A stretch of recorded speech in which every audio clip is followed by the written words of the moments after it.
In all my rants and videos, you've probably heard me remark that evolution is an unguided process. Now, some have objected, saying, no, you silly creationists, you have it all wrong. Natural selection is the guiding force behind evolution. You know, natural selection, survival of the fittest. Natural selection only selects from what we already have. It doesn't provide any new information, which really is what evolution needs. Natural selection was actually an idea first put forward by a creationist by the name of Edward Blythe. Later on, Darwin plagiarized this idea for his evolutionary theory. But can natural selection actually be the guiding force behind evolution? In short, nope. First of all, survival tends to be random. For example, it is assumed that humans evolved larger brains, therefore became more intelligent. That aided in their survival. However, just because you are really intelligent does not mean you are necessarily going to survive. Are we recording? Oh yes, we're recording. Okay, we here at the laboratories of Cold Fusion Solutions are excited to bring you via video the first full critical test run of our newly prototyped cold fusion reactor. I require the tactical modulator. Oh, yes, you do. Now, the dry runs have been very promising and very hopeful. Now, a unit this size theoretically can power up to 20 city blocks for up to 20 years with clean, renewable energy. Ready, Dr. Kleiner? Oh, excellent. What are we waiting for? 1 second.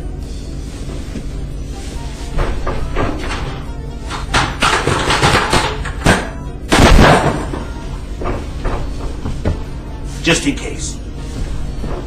Okay, now, tridactyl modulator shows good readings.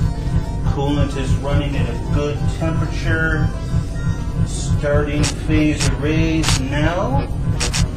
Criticality reached in 5, 4, 3,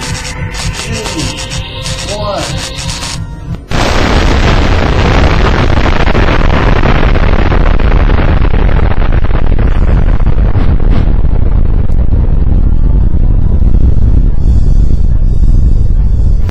It's also assumed that if you're stronger and faster, that you'll outsurvive the weaker. But that also is not necessarily true. Indian brave, Niagara, proving manhood. Niagara, swift like horse, strong like buffalo, brave like bear.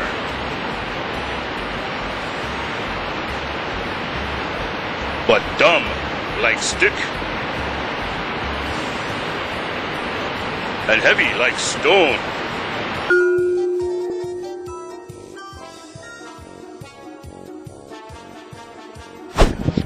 And having lots and lots of offspring also does not mean that you or your offspring will necessarily survive. Don't worry, I'm not going to venture into some morbid humor about a large family in a minivan meeting their untimely demise. However,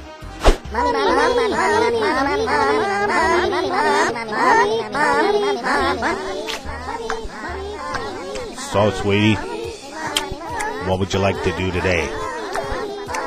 Oh, I don't know. Maybe go to the beach for the kids? That sounds like a great idea. Yeah!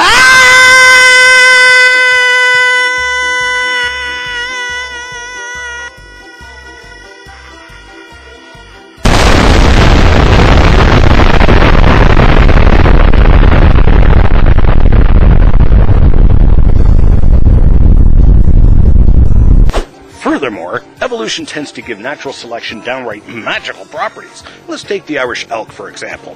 One might ask, why does it have such large horns? Well, the answer would be because natural selection selected it. Then one asks the question, why then did the Irish elk become extinct? Well, because natural selection selected it out, probably because of its extremely large horns, which it couldn't maintain.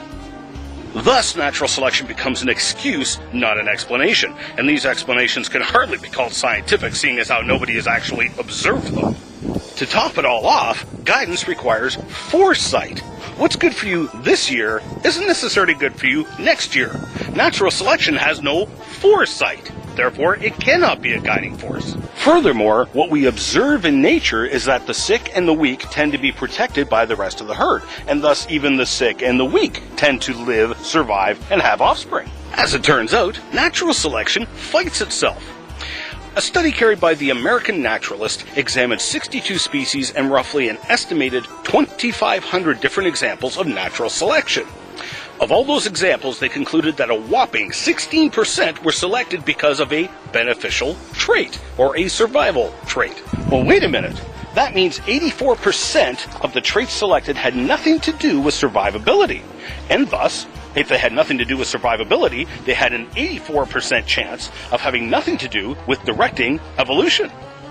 Put it another way, if you somehow pick up a beneficial mutation, that means a natural selection has an 84% chance of weeding you out of the gene pool. That's reverse evolution. The most effective forms of selection we can study are unnatural selection or guided selection, such as eugenics and breeding.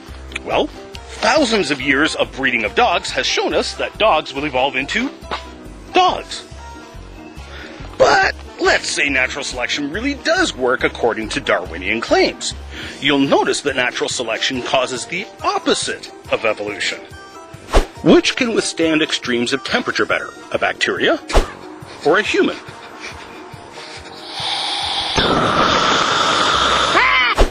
Which can go longer without food or water, a bacteria or a human? Hey! Can anybody hear me? Anybody?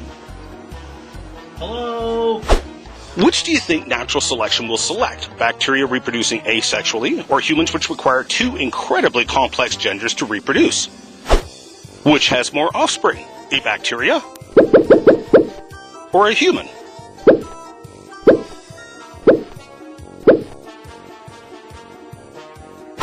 In fact, if natural selection really did work according to Darwinian claims, then it would actually invert the evolutionary tree. Think about it. Natural selection is going to select the hardiest of the life forms. Well, the life forms that are the hardiest and have the highest reproduction rates are bacteria. Other life forms, such as humans and the higher life forms, have a lower offspring rate and are more susceptible to extinction. So if natural selection really was true, and evolution really was true, and bacteria were the first forms of life, we should never have evolved past the bacteria. So, evolution cannot produce the first life. See rants number 93 and 94. Evolution can't add more information, or new organs, etc., to that life. See rants number 35 and 78. And natural selection only selects from what we already have, and what it does select is the opposite of upwards-onwards evolution. Therefore, scientifically speaking, evolution is bankrupt. All of these observations, however, cause no problems for the creation model, which is based on the Holy Bible, which says we were created by none other than Jesus Christ. That Bible also tells us that the whole reason we even have natural selection is because we are in a world that has been marred and corrupted by sin. That's disobedience to that Creator. Now, that Creator says He's going to make a new heaven and a new earth, and that the only way to enter into that new heaven and new earth is through being born again. So what are you waiting for today? Are you waiting for natural selection or some completely random event to end your life, instead of handing over your life to the protection of that Savior, Jesus Christ, who provided a way to the new heaven and new earth for you? Well, hope you sleep well tonight.